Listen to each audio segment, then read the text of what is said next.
Hey guys, and welcome back to the show. We're back with season 2 of Umbrella Academy, and I'm really excited to be at season 2. I'm excited for everyone who's been watching season 1 with me, and people who've joined and subscribed on the show. I already have way more people paying attention to this than I expected there to be. So thanks for everyone who's watched and subscribed and liked and commented, and all you guys. Big shout out for you guys. And so, without further ado, let's get into season 2 of the show of Umbrella Academy here on Drunk Commentary. I'm glad it's picking up right where it left off. The Earth was destroyed in a cataclysm. I'm assuming we're going to go back to like the pilot, because that would make the most sense with the episode title. We're gone. Man, when does Klaus not get stranded in time?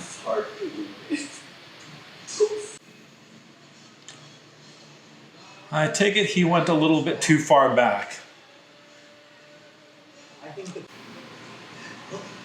That's a JFK poster.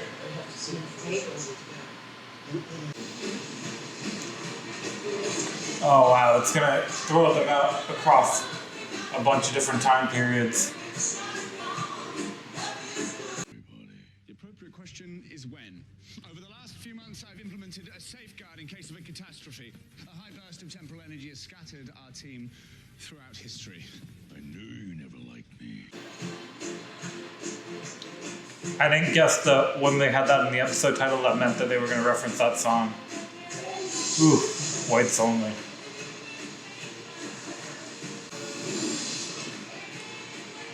Wow, Diego pulled it off with the superhero landing.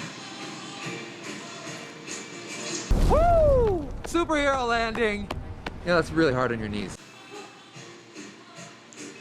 This really sucks that Vanya's going to be all on her own again, which was like the whole cause for all their problems.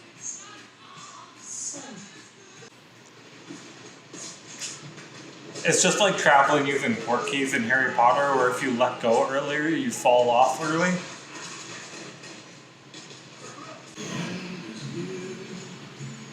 So apparently Vanya is just a friggin' deity.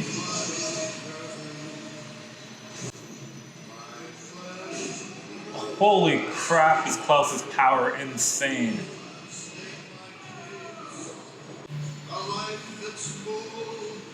And apparently they're fighting for the Soviets for reasons.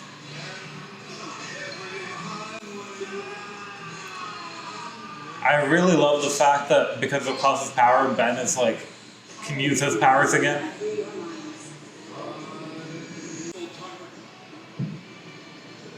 Yeah, I'm with Hazel. What the fuck is going on? Can't save him if you're dead. So apparently all of them are ridiculously powerful when they unlock their abilities.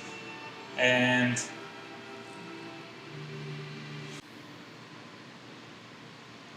I was wondering throughout season 1 if Diego can only affect knives or it's just generic telekinesis. And we had that little clip, and I'd probably have to go back and look at it another time, but just at that I couldn't tell if he was moving the bullets too. Otherwise I don't know how he dodged all those shots.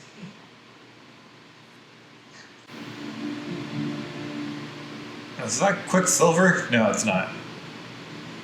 The gray hair just makes it look a lot like Quicksilver. This show knows how to make an interesting premiere.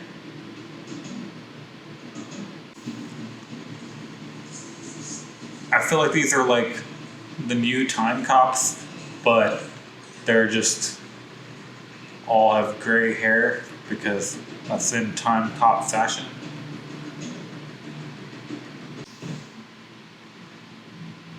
I do like how we saw all the other characters so much more powerful, because up until now it just looks like Five was disproportionately powerful to the rest of them. Like he was super powerful and the rest were really weak.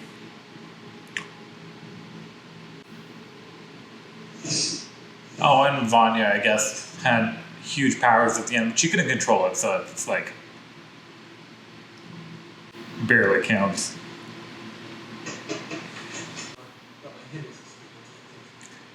I get that he's a conspiracy theorist, but the idea that you could break into a conspiracy theorist's house and they don't own at least one or multiple guns is a stretch of the imagination, especially in Texas. 5 should have gotten shot like 8 times by now.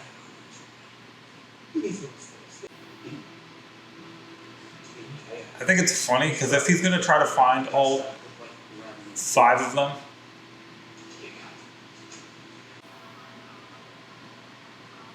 then they used to all be the same age because they were all born on the exact same date.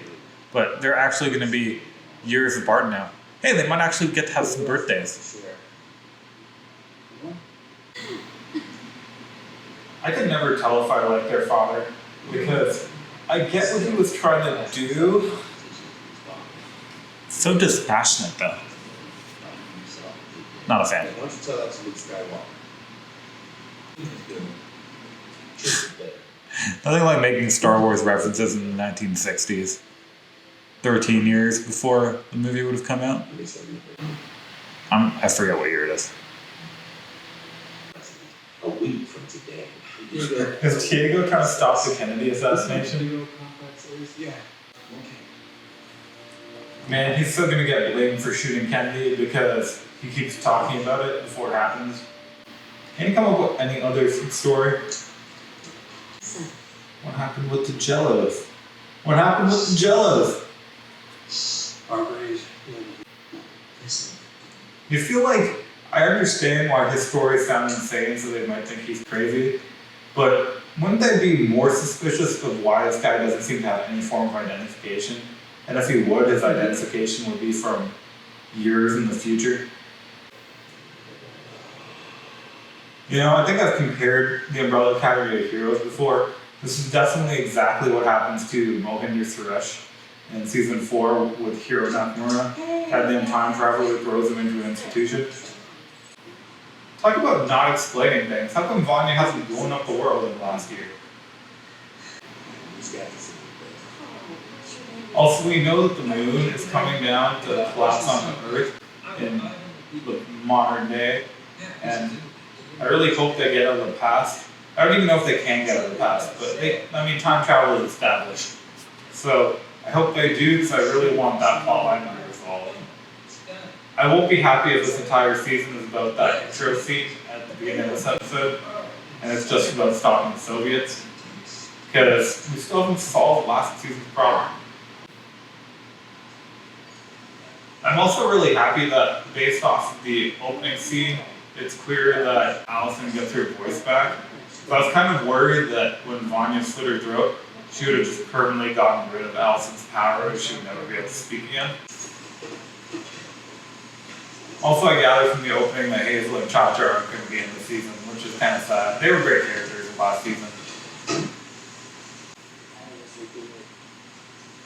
I feel a little bit bad for Ben's actor, who can never change his outfit, because apparently he is limited to that set of clothes.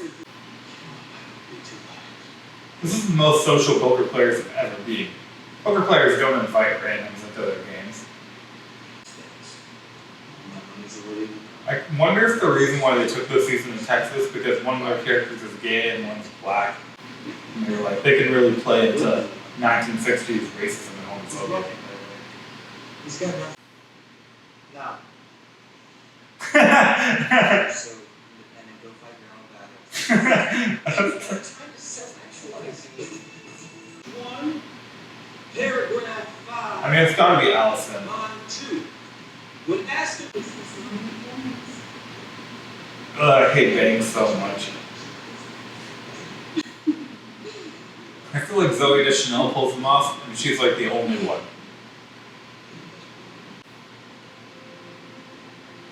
So this leaves us to wonder if her and Luther just never met up again, or if they did and they didn't work out. You have to imagine he's faking it, right? Because with the superpower, he should be able to destroy anyone with this point.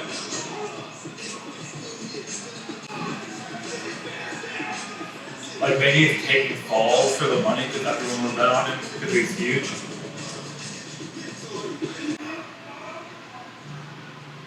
feel like there was a bet with that could live like a certain amount of time in there, or last a certain amount of time.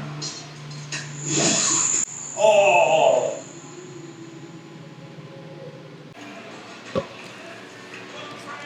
Hey, don't make fun of Beast. He's one of the best X-Men there are. No matter what they do to us, we have one rule. Man, this is so topical in 2020. And dignity at all times. I understood. Man, I guess this is back in the era before people learned how to mind their own business.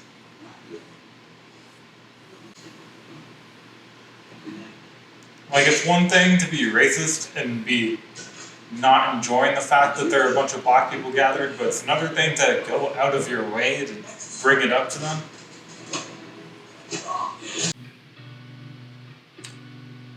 That's like deeply character based, and I'm sure it would be good, but I'm way too focused on. I don't know, I just want the group. I just want the gang back together, guys. I just want the gang back together.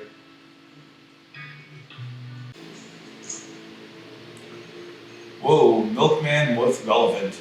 Totally saw him as a background character, and I totally ignored him like an idiot. Play for milk, okay?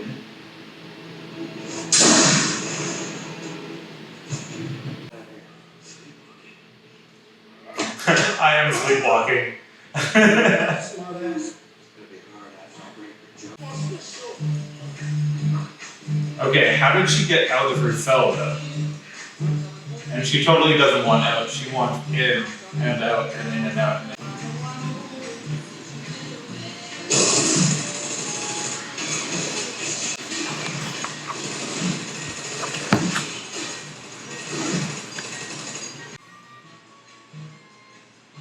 I don't actually check the time, but I'm assuming I'm approaching the end of the episode. Because typically in Umbrella Academy, they always end the episodes with a gun battle or something. Yeah, this character needs so much explanation. Why is she a ninja?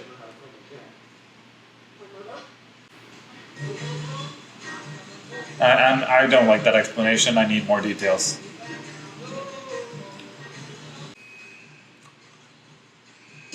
I actually want to talk to or find out what is the actual protocol if someone tells you that they're being chased and there are gunmen after them or something.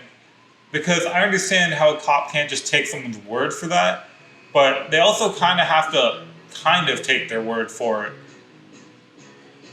Like, it's insane that they would hear that and not be prepared at all for gunmen chasing them.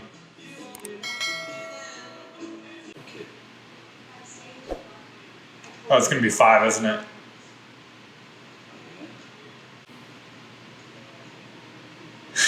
Like an ambitious stripper. A year. Next year. Yeah, stealing cars on country roads has got to be difficult when there's only one road you could have possibly tried to escape down.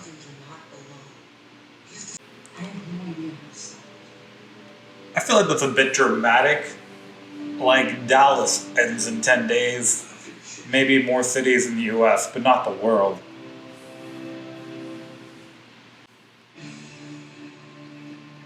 And there we go, guys. That's the pilot of Season 2 of Umbrella Academy. I am only one drink in, so clearly I'm not trying to hit the records I was last season. But I'll definitely pick it up when we pick back up next time and try to boost those numbers, because those are rookie numbers, and get something done. So, a lot of questions in Season 2. It kind of feels like what they're going to try to do is the same thing they did in Season 1, where a lot of Season 2 is going to be about them rebuilding and finding each other again and trying to discover the clues of how the end of the world happens in 10 days. So kind of the rehashing the same plot line as Season 1. Which I don't hate, but mostly because I'm taking it as a narrative device as opposed to an actual plot, because I feel that's the only way to actually interpret it, because, I mean, fundamentally we've seen this before. We've seen them have to stop the end of the world that's happening in 8 days last season, and they need to find each other and figure out what was going on. They're following a bunch of clues. It was the exact same treasure hunt that they were on last year, with just a couple details swapped over. So it's hard to really care about that part of it, but I do really care about the characters, and that's really what I'm invested in going into season 2, where I really want to see what happens with our characters and who ends up doing, like, how they end up getting, like, because I really love the opening scene. We see them all really powerful. I think I said in season 1 that I think Diego is my favorite because knives is the best superpower, but I think I definitely mentioned that Klaus was my number 2, if not possibly tied with Diego for number 1. And that scene that we saw him with all those dead soldiers and bringing back Ben's ghost was incredible. And I really hope that, like, it looks like he might be way more powerful. It looked like that was going to happen in season 1. And he might be my new favorite. I'm hoping we find more about Diego. It still doesn't look like his power is that great. It looks like he has the weakest power of the group. Well, I guess that's debatable because Allison's power... It'd be funny to find out if Allison's power can work over long distances. Like, if someone gives her a megaphone without help, or does she actually need to be within hearing distance because it has to do with her actual voice? So many questions, and I'm excited to dive into it. So thanks for tuning in, and I'll see you guys again in episode 2 on Constant Review Drunk Commentary. See you then, guys. Bye.